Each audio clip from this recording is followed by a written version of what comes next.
전기차가 점점 많이 나오고 있는 상황 속에서 완성도 있는 전기차를 발빠르게 내놨다는 점, 충전 인프라만 갖춰져 있다면 내연기관 G80보다 더 만족감을 느끼실 수 있다는 생각이 듭니다.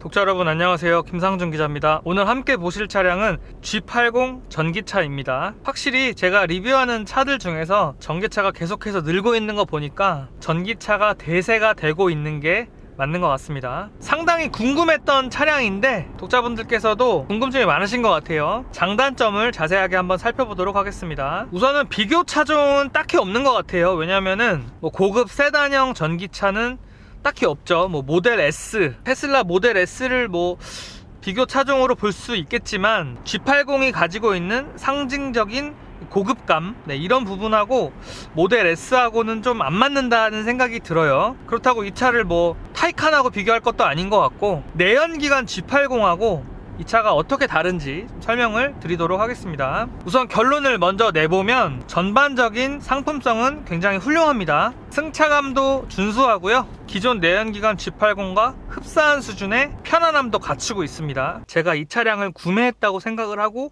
완속 충전도 해보고 급속 충전도 해봤습니다. 우선 저희 집하고 저희 집 근처에 전기차 충전 시설이 딱히 없어가지고 전기차를 좀 충전하기 어려운 환경인데, 그래서 이 차를 완전 충전까지는 못했어요. 약 80%까지 충전을 시켰고 80%에서 주행할 수 있는 거리는 약 370km 정도, 이 정도 주행이 가능한 것으로 확인을 했습니다. 그리고 초고속 충전기가 설치되어 있는 곳들 있잖아요. 거기서는 배터리 잔량 약 30%에서 80%까지 충전하는데 32분이 소요가 됩니다. 충전 비용은 17,000원 정도가 들었고요. 제가 이 차를 다양한 도로에서 타보고 완속 충전, 급속 충전까지 다 해보고 나서 느낀 점은 집이라든지 직장에서 충전을 할 수 있는 인프라만 갖춰져 있다면 이 차 참 편하게 쓸 수 있겠다, 이런 생각을 했어요.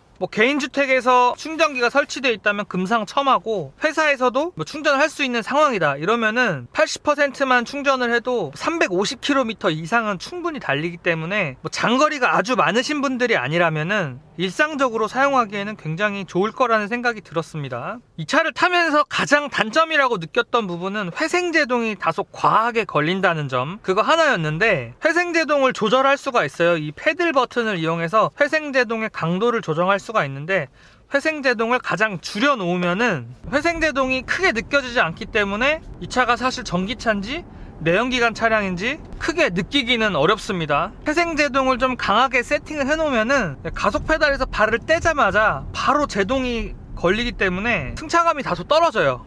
그래서 불편함을 느끼실 수 있을 것 같아요. 그렇기 때문에 회생제동 기능을 최대한 풀어서 주행을 하시면 아마 상당히 만족스러운 승차감과 편안함을 느끼실 수 있을 것 같습니다. 이 차가 할인이나 이런 부분을 고려하면은 깡통 모델이 8천만원 초반이고, 옵션을 많이 넣으면 1억까지도 차값이 올라가는데, 기본적으로 차가 저렴하다고 생각되지는 않아요. 2.5 모델에 비하면 훨씬 비싸고 3.5 모델에 비해서도 어쨌든 가격이 올라가니까 사실 가격적인 측면에서는 꽤 비싼 차다라고 생각이 들고요. 대신에 G80 3.5 모델, 최상위 모델 못지않게 편안하고 고급스러운 승차감은 이 차의 최대 장점이 아닐까 생각이 됩니다. 당연한 얘기지만 전기차기 때문에 엔진이 없잖아요. 내연기관 차량하고 가장 큰 차별점인데, 굉장히 조용해요. 엔진 소음이 일단 없고, 제가 주로 에코 모드랑 컴포트 모드를 주로 써서 주행을 했는데 아주 정숙합니다. 풍절음도 크게 느껴지지 않고 하체에서 올라오는 소음도 크지 않기 때문에 고급 세단 특징을 확실히 갖추고 있다고 볼 수가 있습니다. 출력적인 측면에서도 상당히 장점이 있다고 생각이 되는데, 370마력에 약 70토크 정도를 발휘를 하거든요. 0에서부터 100km까지 4.9초가 소요된다고 하는데, 전기차다 보니까 토크가 가속하자마자 나오기 때문에 출력적인 면에서도 분명히 메리트가 있다라고 볼 수가 있어요. 근데 차량이 워낙 부드러운 차기 때문에 이 차를 타고 가속을 한다든지 속도를 내고 싶다는 생각은 들지는 않았습니다.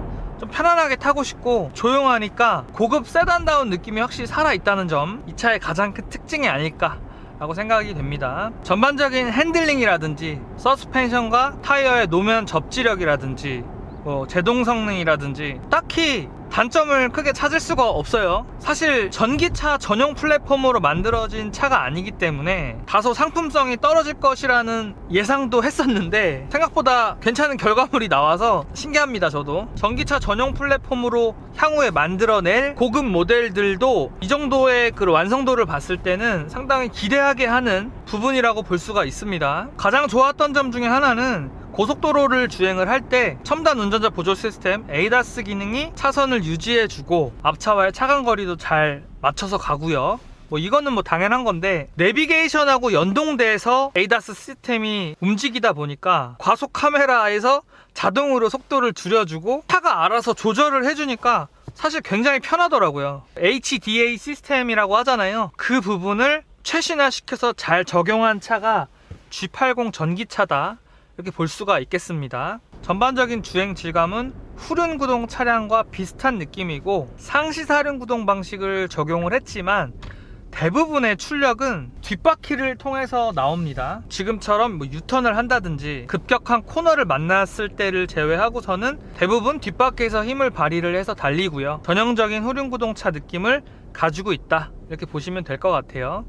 비싼 차기 때문에 없는 옵션이 없고 다 있습니다. 통풍 시트, 전자식 계기판, 애플 카플레이, 또 넓은 인포테인먼트 화면, 공기청정 기능, 그냥 지금 현재 있는 편의 옵션들은 다 탑재됐다고 보시면 됩니다. 굉장히 편안한 기능들이 다 탑재가 돼 있기 때문에 편의 기능만큼은 최상의 수준이다 라고 볼 수가 있고요. 시승차에 적용된 이 트림 같은 경우에는 사진으로 볼 때보다 실제로 봤을 때 고급감이 좀 떨어지고, 옵션으로 추가 선택을 하신다면은 잘 보고 고르시는 게 좋을 것 같아요. 영상을 정리해보면 가격이 세다는 거를 좀 빼면은 사실 차를 참 잘 만들었습니다. 전기차가 점점 많이 나오고 있는 상황 속에서 완성도 있는 전기차를 발빠르게 내놨다는 점, 그리고 고급 세단 전기차는 사실 선택의 폭이 넓지 않은데 제네시스가 선제적으로 차량을 출시했다는 점은 긍정적으로 평가할 수 있는 부분이고요. 충전 인프라만 갖춰져 있다면, 그리고 이 차량을 살 수 있는 금전적인 여유만 있으시다면 내연기관 G80보다 더 만족감을 느끼실 수 있다는 생각이 듭니다. 80%만 충전을 해도 350km를